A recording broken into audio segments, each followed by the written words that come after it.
Hello students, हमारा आज का टॉपिक है properties of determinant. Properties of determinant 12th class के लिए बहुत ज़्यादा इम्पॉर्टेंट टॉपिक है। इसमें से 100% आपका एक क्वेश्चन आता ही आता है। 6 मार्क्स का आता है, हो सकता है कभी 4 मार्क्स का भी आ जाए, ठीक है, आइदर 4 और 6, पर आता 100% है, ठीक है। तो ये टॉपिक आपको बहुत अच्छे से करना है, बहुत अच्छे से प्रैक्टिस करनी है। इस टॉपिक की बहुत डिफ़िकल्ट नहीं है, लेकिन प्रैक्टिस बेस्ड है, ठीक है। अगर आप अच्छे से प्रैक्टिस करेंगे तो आपको समझ में आ जाएगा। तो डिटर्मिनेंट की प्रॉपर्टीज़ हमें आज पढ़नी है। डिटर्मिनेंट मैंने आपको इवैल्यूएट करना सिखा दिया था लास्ट वीडियो में। अब हमें इसकी प्रॉपर्टीज़ पढ़नी है। क्वेश्चन ऐसा आता है कि आपको डिटर्मिनेंट फाइंड करना है, बट डायरेक्ट फाइंड नहीं करना, प्रॉपर्टीज़ का यूज़ करके फाइंड आउट करना है, ठीक है। तो वो कौन कौन सी प्रॉपर्टीज़ हैं एक बार स्टडी कर लेते हैं। 5 प्रॉपर्टीज़ हैं ओनली, बहुत डिफ़िकल्ट नहीं है, बहुत सिंपल है, क्वेश्चन करते करते वो भी लर्न हो जाती हैं। तो मैंने यहाँ पर ऑलरेडी प्रॉपर्टीज़ लिखी हुई है, मैं आपको साथ साथ एग्जाम्पल्स के थ्रू इनको एक्सप्लेन करती रहूँगी, ठीक है। First property is the value of the determinant remains unchanged if its rows and columns are interchanged।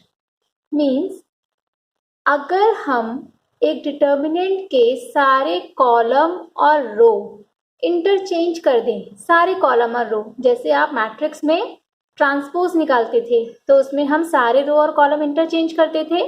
जो रो होती हैं वो बन जाती हैं कॉलम, जो कॉलम होते हैं बन जाती हैं रो।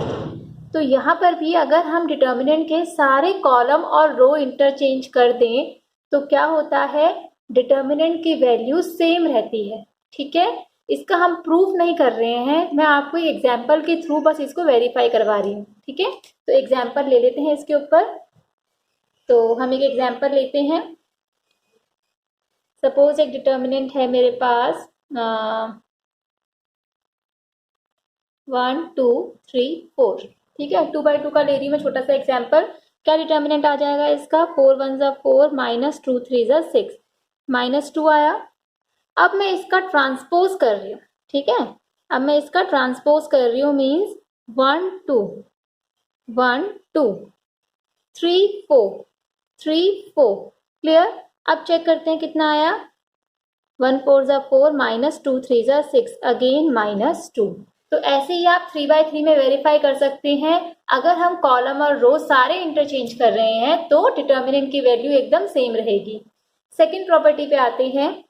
If 2 rows or columns of a determinant are interchanged, then sign of determinant changes। अगर हम ओनली 2 rows को इंटरचेंज करते हैं तो आपका जो डिटर्मिनेंट का साइन है वो चेंज हो जाता है। अगर पॉजिटिव है तो नेगेटिव आएगा, नेगेटिव है तो पॉजिटिव आएगा। सेम फॉलो करेगा आपका कॉलम के साथ। अगर आप कोई 2 कॉलम इंटरचेंज करते हैं तो भी आपका साइन चेंज हो जाता है। इसका भी एग्जाम्पल कर लेते हैं। इसको मैं 3 बाई 3 में दिखा देती हूँ आपको एक एग्जाम्पल करा के। 1 2 3 0 1 -1 2 1 3, ये मैंने ले लिया है छोटा सा एग्जाम्पल। तो इसको सॉल्व करते हैं इसका डिटर्मिनेंट। मैं फर्स्ट रो की हेल्प से कर रही हूँ। 1 एज इट इज़ लिया, इसको हाइड किया, 1 3 ज़ा 3 माइनस माइनस 1 1 ज़ा 1, प्लस माइनस प्लस याद होगा आप लोगों को। तो अगेन आएगा -2, हाइड किया, ठीक है। जो एलिमेंट लिखा होता है उसका कॉलम और उसकी रो हाइड करी, 0 3 ज़ा 0 माइनस 2 1 ज़ा 2, +2 हो जाएगा क्योंकि एक माइनस है, +3 लिया, 0 -2, ठीक है। कितना आया चेक कर लेते हैं। ये आ गया आपके पास 4 -6, so it's answer is -6, clear. अब हम कह रहे हैं कि अगर हम कोई 2 रो या 2 कॉलम इंटरचेंज कर देते हैं तो साइन अलग आना चाहिए। यहाँ साइन माइनस का है तो मैं इंटरचेंज करके देखती हूँ। तो मैं R1 और R2 को अगर इंटरचेंज करती हूँ, ठीक है, ये मैंने इंटरचेंज करा तो क्या हो जाएगा, 0 1 -1 ऊपर आ जाएगा, 1 2 3 नीचे आ जाएगा, 2 1 3, क्लियर। अब करके देखते हैं। 0 लिखूंगी, हाइड करूंगी, 0 ही आना है तो छोड़ देते हैं, प्लस माइनस प्लस, ठीक है ना। या लिख देते हैं चलो 0 2 3 ज़ा 6 -3 -1, हाइड किया, 1 3 ज़ा 3 2 3 ज़ा 6, प्लस -1, 1 - 4, कितना आंसर आया इसका? ये हो जाएगा 3 - 3, तो माइनस माइनस प्लस 3 हो जाएगा, इट मीन 6 आया। ठीक है, ये -6 था और ये 6 है। क्लियर? तो जब हम कोई दो रो या दो कॉलम इंटरचेंज करते हैं तो डिटर्मिनेंट का साइन आपका चेंज हो जाता है। ये हमारी सेकंड प्रॉपर्टी है। क्लियर हो गया आप लोगों को? ठीक है। फर्स्ट प्रॉपर्टी में मैं एक बात आपको और बताना चाहूंगी, उसको हम एज अ रिमार्क लर्न भी कर लेंगे कि the value of determinant remains unchanged if its rows and columns are interchange. Means अगर किसी मैट्रिक्स का आप डिटर्मिनेंट निकाल रहे हैं और उसके ट्रांसपोज का आप डिटर्मिनेंट निकाल रहे हैं तो वो दोनों क्या आएंगे? सेम आएंगे। ठीक है, क्योंकि वो अनचेंज रहता है। क्लियर? तो इसको एज अ रिमार्क आपको लर्न रखना है, determinant of A equal to determinant of A transpose. ये क्यों लर्न रखना है? क्योंकि 1 मार्क के क्वेश्चन हमारे बनते हैं, वो बहुत ही कॉन्सेप्चुअल बेस होते हैं, तो ये छोटे छोटे ही चीज़ों पे हमारे वो क्वेश्चंस बनते हैं, तो आपको ये चीज़ ध्यान रखनी है। अगर आपको डिटर्मिनेंट ए पता होगा तो वही सेम आपका ए ट्रांसपोज का भी डिटर्मिनेंट होगा। ठीक है, तो दो प्रॉपर्टीज हमने पढ़ ली है। अब थर्ड प्रॉपर्टी पे हम आते हैं। Third property is if any two rows or columns of a determinant are identical then the value of determinant is 0। इसका क्या मतलब है? if any two rows of a determinant are identical means बिल्कुल same. अगर कोई भी दो रो एक डिटर्मिनेंट की सेम होगी तो वो डिटर्मिनेंट 0 आता है। ठीक है, यही सेम फॉलो करेगा आपका कॉलम के लिए। तो इसको भी एक एग्जाम्पल के थ्रू कर लेते हैं। तो मैं टू एग्जाम्पल हम कर चुके हैं, 1 2, इसको एग्जाम्पल 3 नाम दे देती हूँ मैं इसको। एग्जाम्पल 3 में हम क्या कर रहे हैं, कोई दो रो इंटरचेंज करेंगे, तो कोई छोटा सा डिटर्मिनेंट लिख देते हैं 1 2 3, 1 2 3, 2 4 5। ये मैंने एक डिटर्मिनेंट लिख दिया। यहाँ मैंने क्या दिखाया आपको, R1 और R3 आइडेंटिकल हैं। तो डिटर्मिनेंट चेक करते हैं इसका। 1 एज इट इज रखा, 4 3 12 minus 2 5 10 minus 2 2 3 6 minus 5 1 5 plus 3 2 2 4 minus 4 1 4। Clear? Check करते हैं कितना आया। ये बनेगा 2, 6 minus 5 1, तो ये बनेगा -2, 4 minus 4 0, सो आंसर इज 0।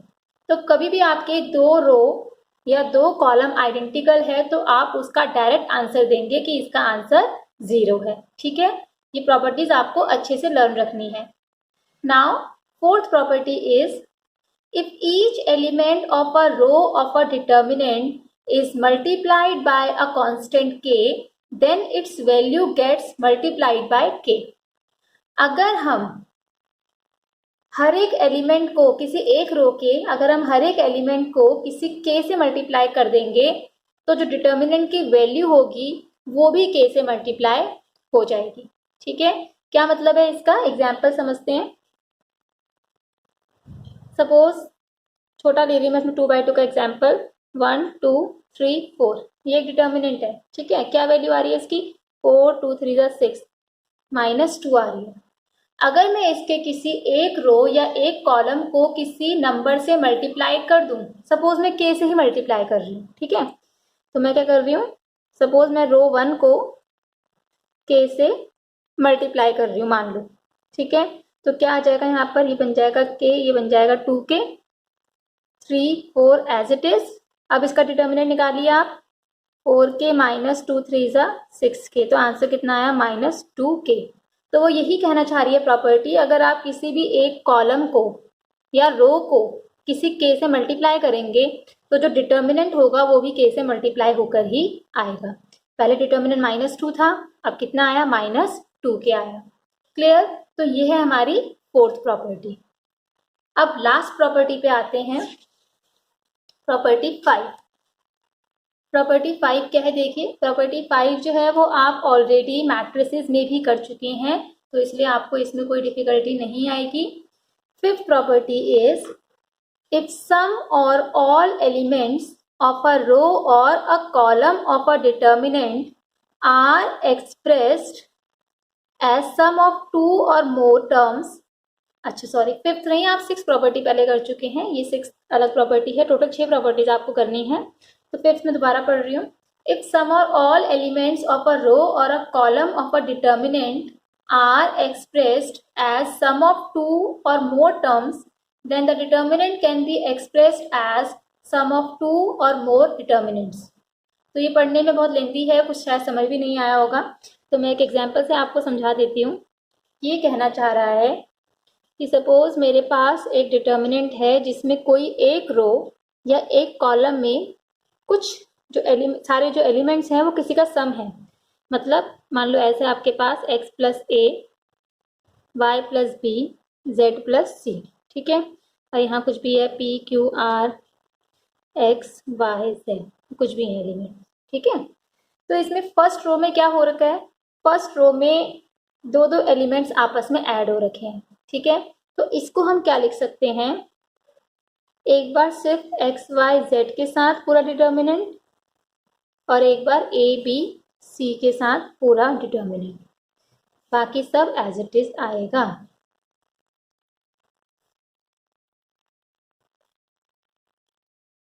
तो इसमें भी अगर आपको एग्जाम्पल करके देखेंगे तो ये वेरीफाई हो जाता है, ठीक है।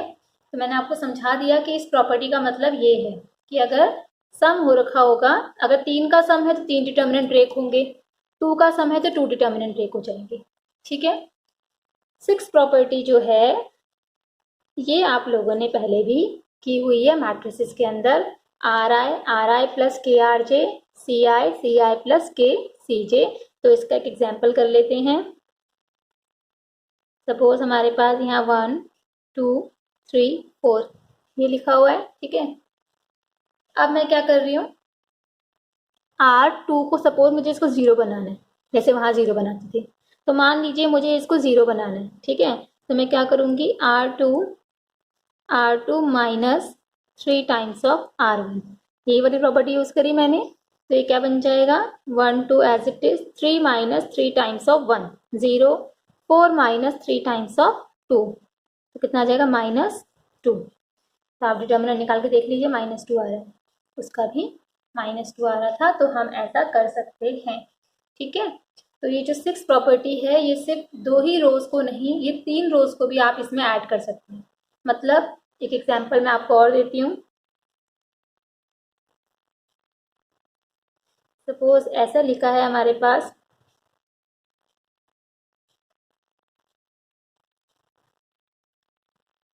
ये लिखा है मान लीजिए, ठीक है। तो हम ऐसे भी कर सकते हैं जो कि हम यूज करेंगे डिटर्मिनेंट के अंदर, R1 plus R2 plus R3, ठीक है। ये सिर्फ 2 रोज के लिए नहीं होता, ये 3 रोज के लिए भी आप एक्सटेंड कर सकते हैं। तो जो कि मैंने यहाँ पे 3 रोज के लिए कर दिया। क्या बनेगा ये, R1 में हम क्या कर रहे हैं, R1 plus R2 plus R3, x plus y plus z, y plus x plus z, z plus y plus x, बाकी दोनों रोज एज इट इज। इससे हमें क्या फ़ायदा होता है, इससे हमारे ये तीनों एलिमेंट्स सेम बन जाते हैं, ठीक है। समझ में आया आपको। तो ये 6 प्रॉपर्टीज़ हैं जो हमें हेल्प करेंगी अपने प्रॉब्लम को सॉल्व करने में, ठीक है। ये डिटर्मिनेंट की 6 प्रॉपर्टीज़ हैं, इन्हीं का यूज़ करके अब हमें डिटर्मिनेंट निकालना सीखना है। मैं फिर से बता रही हूँ, ये क्वेश्चन आपका 100% एग्जाम में आता ही आता है, चाहे आप कोई भी एग्जाम दे रहे हैं, अपना प्री बोर्ड देंगे, बोर्ड देंगे, हाफ ईयरली, पीरियोडिक टेस्ट, कुछ भी आप देते हैं तो ये क्वेश्चन पक्का आता है, ठीक है। तो 6 की 6 प्रॉपर्टीज हमने डिस्कस कर ली है। अब हम इसके ऊपर कुछ क्वेश्चंस कर लेते हैं। तो मैंने यहाँ पर 2 क्वेश्चन ऑलरेडी लिखे हुए हैं, एक्सरसाइज 4.2। 8th क्वेश्चन से मैं स्टार्ट करा रही हूँ, जो 1 to 7 है वो मैं आपको कराऊंगी, लेकिन इन क्वेश्चंस के बाद कराऊंगी। थोड़ा मेरा यहाँ पर कराने का पैटर्न चेंज रहता है, जो एनसीईआरटी में दिया है मैं उस अकॉर्डिंग नहीं करा रही। मैं यहाँ पर 8th से स्टार्ट कराऊंगी पहले आपको, फिर 1 to 7 बहुत जल्दी हो जाते हैं, तो हम 8th से स्टार्ट कर रहे हैं, ठीक है। तो आप भी 8th से ही स्टार्ट कीजिएगा, जब ये हो जाएगा उसके बाद हम 1 to 7 पे आएंगे, ठीक है। तो exercise 4.2 8th question first part पे आते हैं। 1 1 1 ABC A² B² C² को आपको ये प्रूव करना है। क्वेश्चन ये है कि using properties of determinant. Determinant की प्रॉपर्टीज का यूज करके इसको शो करना है, डायरेक्टली इसको सॉल्व नहीं करना। ठीक है, तो स्टार्ट करते हैं। तो मैं आपको तरीका बता रही हूँ करने का, आप वही तरीका फॉलो कीजिएगा। ठीक है, इससे आपको दिक्कत नहीं आएगी करने में। तो first question 111 a b c a square b square c square, आपको ये प्रूव करना है। ठीक है, तो यहाँ पर सबसे पहले आपको क्या देखना है, क्या इसमें ऑलरेडी 111 बने हुए हैं। ठीक है, यहाँ पर ऑलरेडी बने हुए हैं। अगर नहीं बने हैं तो 111 हम बनाएंगे। कैसे बनाएंगे वो मैं आपको आगे वाले क्वेश्चन में समझाऊंगी, क्योंकि यहाँ पर तो ऑलरेडी 1 बने हुए हैं। तो अगर आपके 1 बने हैं तो आपको सिंपली क्या करना है, जीरोस बनाने। ठीक है, अगर आपके 1 बने हुए हैं तो आपको सिंपली 0 बनाने हैं। ठीक है, हम क्या करते हैं इन क्वेश्चंस में, ज़्यादा से ज़्यादा जीरोस बनाने की कोशिश करते हैं। अगर आपके किसी एक रो या किसी एक कॉलम में 2 0 बन जाते हैं, फिर हम इसको एक्सपेंड कर देंगे। ठीक है, पहले हम प्रॉपर्टीज का यूज करके यहाँ पर जीरोस बनाएंगे। अगर आपके किसी एक भी रो या एक भी कॉलम में 2 0 बन जाते हैं तो उस कॉलम या रो की हेल्प से हम इसको एक्सपेंड कर देंगे और हमारा आंसर आ जाएगा। तो जो हमारा मेन मोटिव है वो है जीरोस बनाना। जीरोस बनाने के लिए हम क्या करेंगे, पहले 1 बनाएंगे। 1 बनाने के लिए क्या करना है वो मैं आपको नेक्स्ट क्वेश्चन में समझाऊंगी, क्योंकि यहाँ ऑलरेडी 1 बना हुआ है। तो हम डायरेक्टली सॉल्व करेंगे। सॉल्व कैसे करना है देखिए, आपको ध्यान होगा मैट्रिक्स में करते थे, 0 बनाना है, इस 1 की हेल्प ले लेंगे। कैसे लेंगे, इसमें से इसको सब्ट्रैक्ट कर देंगे। ठीक है, तो मैं रो 2 और रो 3 में 0 बना रही हूँ रो 1 की हेल्प लेके। ठीक है, तो क्या कर रही हूँ, R2 माइनस R1 बन जाएगा 0। ऐसे ही R3 माइनस R1। क्लियर, तो क्या हो जाएगा, ये first row as it is 1 minus 1 0, b minus a, b square minus a square. ठीक है, 1 minus 1 0, c minus a, c square minus a square. बन गए 2 0। इट मीन्स हम इसको एक्सपेंड कर सकते हैं, लेकिन आपको छोटी छोटी चीज़ों का ध्यान और देना है। वो क्या ध्यान देना है, देखिए जहां आपका 0 बना है उस रो को आप देखिए, इस रो में यहाँ b माइनस ए है, इसको आप b माइनस ए इंटू बी प्लस ए लिख सकते हैं। ठीक है, क्या लिख सकते हैं इसको हम, 1 a b square 0 b minus A b minus A b plus A, इसका भी आपको ध्यान रखना है। ठीक है, ऐसे ही 0 c minus A c plus A. Clear, लिख सकते हैं ऐसा। अब आप देखिए रो 2 में से हम कॉमन निकाल रहे हैं b माइनस ए। ठीक है, ये क्या बन जाएगा, 0 में से कुछ भी कॉमन निकाल सकते हैं। ये हो गया 1, ये हो गया b प्लस ए। रो 2 में से हम कॉमन निकाल रहे हैं c माइनस ए, तो मैं यहाँ लिख देती हूँ c माइनस ए, ये 0 ये 1 और ये बन गया c प्लस ए। तो कॉमन भी निकाल दिया, 0 ऑलरेडी बने हुए थे। अब हम इसको एक्सपेंड करेंगे। अब किसके अलोंग एक्सपेंड करना है, मैंने आपको 6 तरीके बताए थे कि आप तीनों रोज के अलोंग भी कर सकते हैं, तीनों कॉलम्स के अलोंग भी कर सकते हैं। तो जिस कॉलम या जिस रो में आपके जीरोस बने होंगे उसी के अलोंग आप इसको एक्सपेंड करेंगे। ठीक है, तो मैं किसके अलोंग एक्सपेंड कर रही हूँ, फर्स्ट कॉलम के अलोंग इसको मैं एक्सपेंड कर रही हूँ, क्योंकि यहाँ मेरे 2 0 बने हुए हैं। So I am writing expanding along column 1। Clear, तो c minus A b minus A as it is, start plus से होता है, प्लस माइनस प्लस, तो 1 लिखा, फर्स्ट 1 लिखा है तो इसके कॉरस्पॉन्डिंग रो और कॉलम हाइड कर दिया। क्या बचेंगे, 1 1 b प्लस ए c प्लस ए। ठीक है, फिर आप क्या लिखेंगे, -0 और इसको हाइड करेंगे तो 0 लिखा होगा, इसलिए सब 0 हो जाएंगे। फिर आप लिखेंगे +0, इसको हाइड करेंगे तो 0 लिखा होगा इसलिए सब 0 हो जाएंगे, तो इसलिए उन दोनों को लिखते ही नहीं। ठीक है, तो ये कितना आंसर आ गया, C minus A B minus ए, इसको आप मल्टीप्लाई कर दीजिए, ये हो जाएगा C प्लस ए माइनस B माइनस ए। ठीक है, so answer is C minus A B minus A cancel, C minus B। तो क्या ये हमारी RHS के इक्वल आया? Let's see, RHS is A minus B minus C minus A minus B minus C minus A। यहाँ कितना आया है? C माइनस A तो आ गया, A minus B minus C। तो क्या करेंगे, यहाँ से कॉमन लेंगे माइनस, तो ये A माइनस B बन जाएगा। यहाँ से कॉमन लेंगे माइनस, तो ये B माइनस C बन जाएगा। इसका माइनस और इसका माइनस प्लस हो जाएंगे आपस में। ठीक है, माइनस माइनस प्लस, तो क्या बन जाएगा, ये A minus B minus C minus A, this is equal to RHS। Hence proved. Clear? तो ऐसे आपको क्वेश्चन करना है। और यहाँ पर सबसे अच्छी बात क्या है, आपके रो और कॉलम ऑपरेशंस मिक्स हो सकते हैं, जबकि मैट्रिक्स में या तो पूरा क्वेश्चन रो एलिमेंट्री से करना था या पूरा क्वेश्चन कॉलम से करना था, पर डिटर्मिनेंट में ऐसा नहीं है, आप दोनों को मिक्स करके यूज कर सकते हैं। ठीक है, तो अब मैं आपको इसका सेकेंड पार्ट भी करा देती हूँ।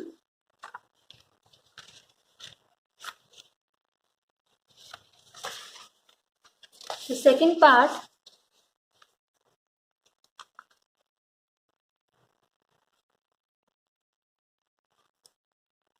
One one one ABC A cube B cube C cube, आपको प्रूव करना है A minus B minus C minus A plus B plus C।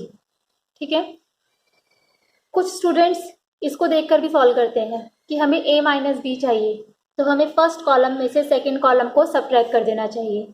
हमें B माइनस C चाहिए, तो हमें सेकंड कॉलम में से फर्स्ट थर्ड कॉलम को सब्ट्रैक्ट कर देना चाहिए, है ना। A माइनस B तभी तो बनेगा, B माइनस तब बनेगा। तो ये भी एक तरीका है चेक करने का।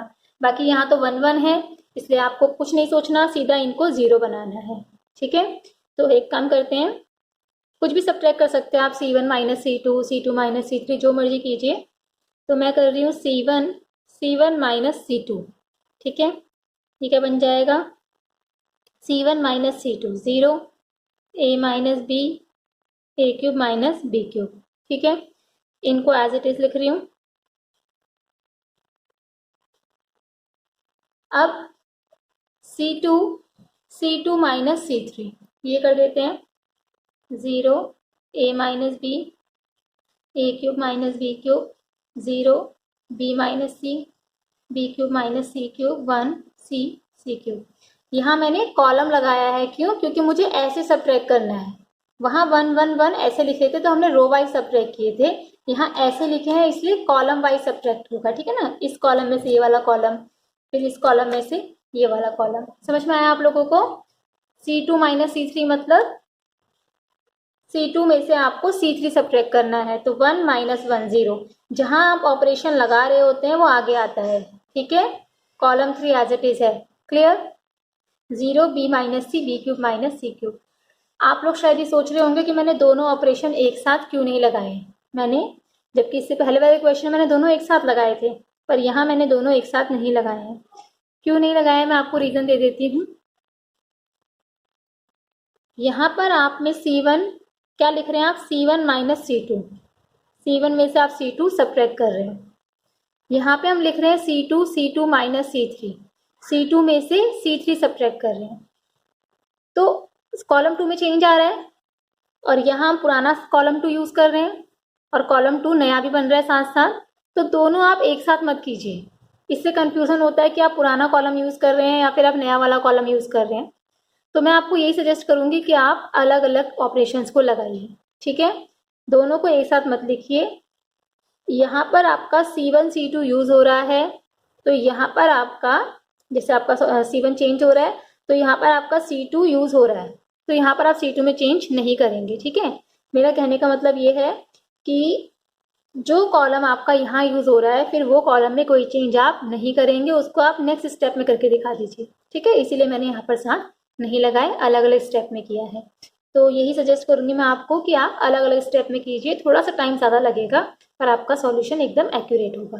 ठीक है, तो अब यहाँ पर भी 2 0 बन गए हैं, 2 0 बन गए यहाँ पर, तो हमें इसके अलॉन्ग एक्सपेंड कर देना चाहिए। लेकिन फिर मैंने आपको बताया था जब आप चेंज करेंगे तो साथ साथ आप ये भी देखिए कि कुछ कॉमन तो नहीं निकल रहा।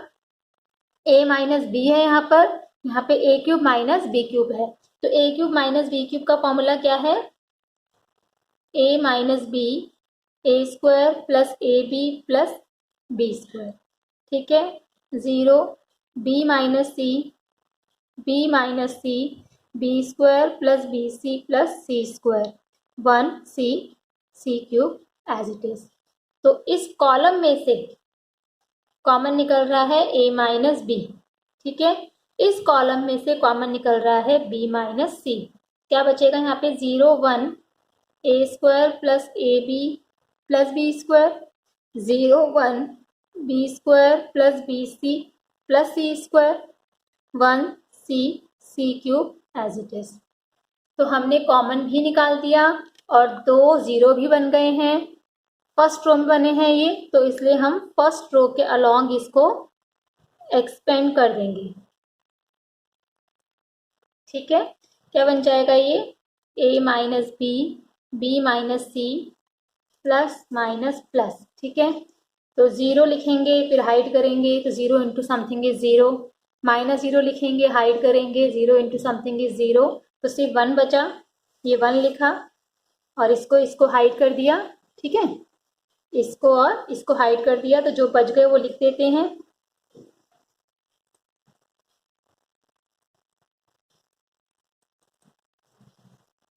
इसको सॉल्व कर देते हैं। 1 इंटू समथिंग इज 1, कोई आ जाएगा, 1 की जरूरत नहीं है। ये हो जाएगा b square plus B C plus C square minus a square minus a b minus b square. Clear? B square cancel हो गया है, पर हमारा जो आंसर था वो नहीं आया है। आंसर में हमें ये चाहिए a minus B minus C minus A plus B plus C minus A हमारा नहीं बना है। तो कैसे बनाएंगे यहाँ पे आप देख लीजिए कैसे करना है, बाकी क्वेश्चंस में भी आपको ऐसे ही करना होगा।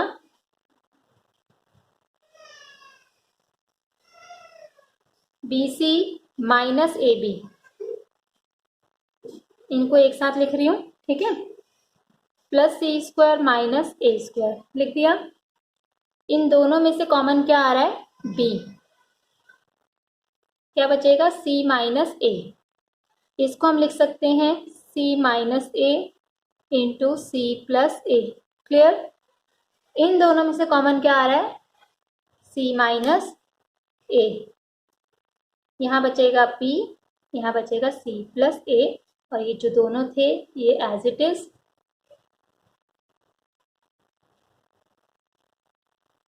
तो यही हमें आंसर में चाहिए था। क्लियर? क्या करना है इसमें हमें? B c minus a b एक साथ लिखा, plus C square minus a square, इन दोनों में से b कॉमन आया, इसका हमने फॉर्मूला लगा दिया c minus a C plus ए। अब इन दोनों में से c माइनस ए कॉमन आया, तो b प्लस सी प्लस ए बच गया। यही हमें आंसर में चाहिए था। ठीक है, तो जहां पर आपके 1 बने हुए हैं वो सॉल्यूशन बहुत सिंपल होता है, आपको सिर्फ और सिर्फ 0 बनाने हैं जैसा आप मैट्रिक्स में करते हैं। ठीक है, तो 9th क्वेश्चन पे आते हैं हम।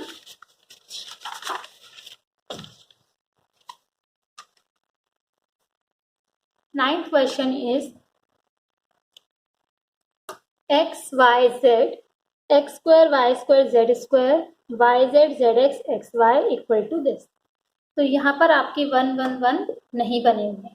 ठीक है, तो देखते हैं 1 हम बना सकते हैं या नहीं, या फिर हम क्या देख सकते हैं इसके अंदर कि जो हमें प्रूव करना है क्या हम वो ला सकते हैं। तो देखिए क्या प्रूव करना है आपको। क्या चाहिए? x minus y. X minus y आपका कैसे बनेगा? x minus y, row 1 minus row 2। तो पहला स्टेप हम यही चल लेते हैं, रो 1 माइनस रो 2। ठीक है, तो बन जाएगा ये x minus y, x square minus y square, y z minus z x. ठीक है, बाकी सब एज इट इज, इनको हम नेक्स्ट स्टेप में करेंगे। क्या चाहिए, y minus Z, y minus z, तो R2 माइनस R3, ठीक है, y माइनस जेड बन जाएगा इससे। थोड़ा यहाँ भी ध्यान दे देते हैं, ये x माइनस वाई है, ये x minus y, x plus y लिख सकते हैं। यहाँ पर अगर आप z कॉमन निकाले तो y माइनस एक्स लिख सकते हैं, ठीक है।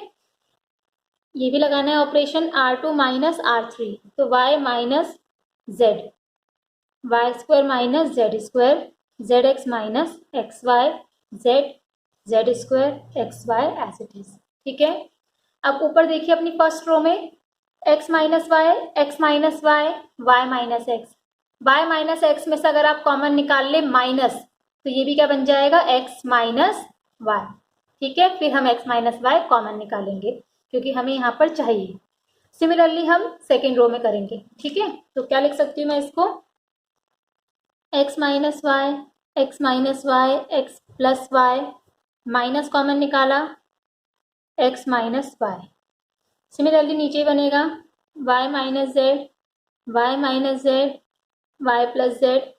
यहाँ से अगर मैं x कॉमन निकालूंगी तो z माइनस वाई बनेगा, मुझे y माइनस जेड चाहिए इसलिए हम माइनस एक्स कॉमन निकालेंगे, ठीक है। Third row as it is, clear.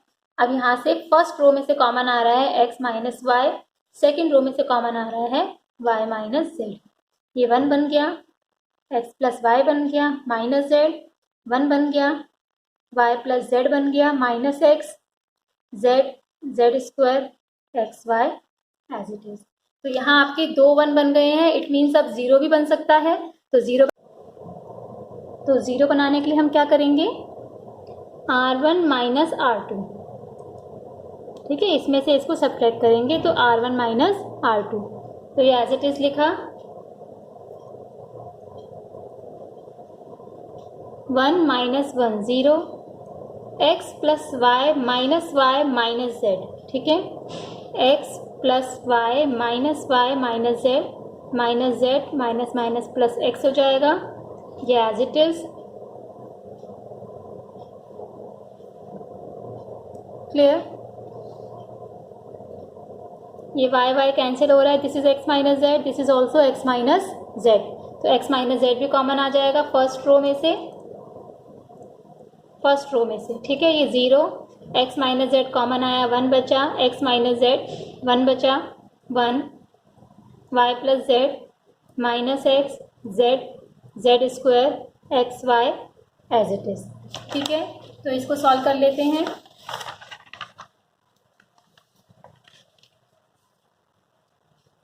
अब 2 1 बने हुए हैं यहाँ पर, इनको भी सब्ट्रैक्ट कर सकते हैं आपस में ताकि एक 0 और मिल जाएगी हमें, तो C2 minus C3 minus C3,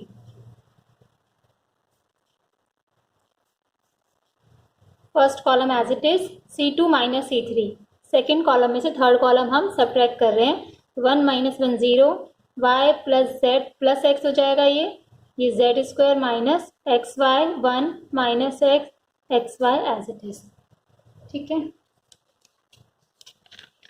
अब कहीं से कुछ कॉमन नहीं निकल रहा है, तो हमारे 2 0 बन चुके हैं, इसका मतलब हम इसको एक्सपेंड कर सकते हैं, तो एक्सपेंडिंग अलोंग रो 1, तो 0 इंटू समथिंग 0 रहेगा, सिर्फ ये 1 आएगा, हाइड कर देंगे, तो क्या क्या बचा, 1 z, y plus z plus x, z square minus x y, ठीक है। इसको सॉल्व कर लेते हैं।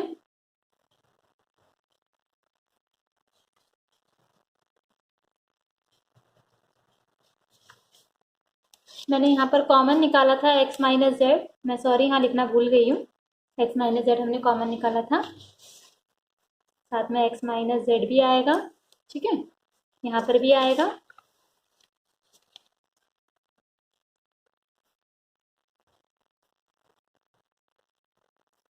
ठीक है।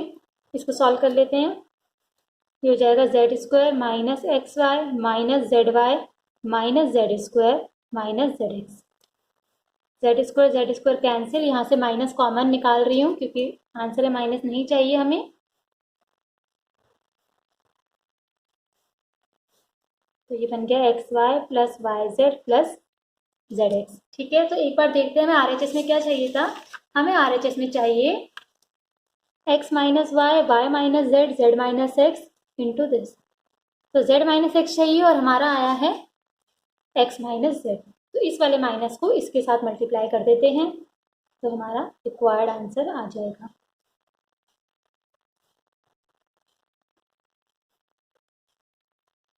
तो ये हमारा रिक्वायर्ड आंसर है।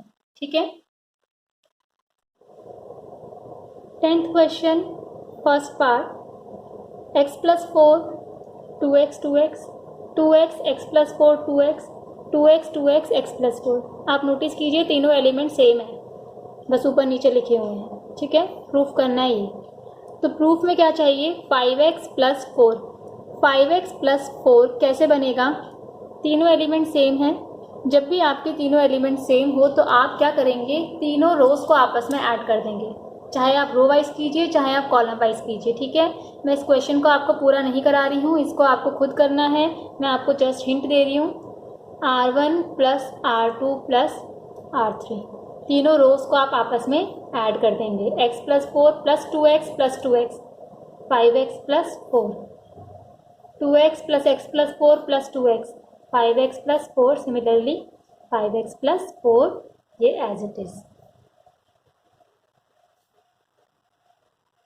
आपको दिख गया होगा तीनों सेम है, कॉमन ले लेंगे, 1 1 1 बन जाएंगे, देन आपको जीरोस बनाने हैं, आपका रिक्वायर्ड आंसर आ जाएगा। तो आपको 10th 11th 12th ये तीनों क्वेश्चंस करने हैं, अच्छे से प्रैक्टिस करनी है। उसके बाद हम 13 14 15 क्वेश्चन डिस्कस करेंगे, उसके बाद हम 1 to 7 क्वेश्चन करेंगे। तो आज के लिए इतना ही, थैंक यू।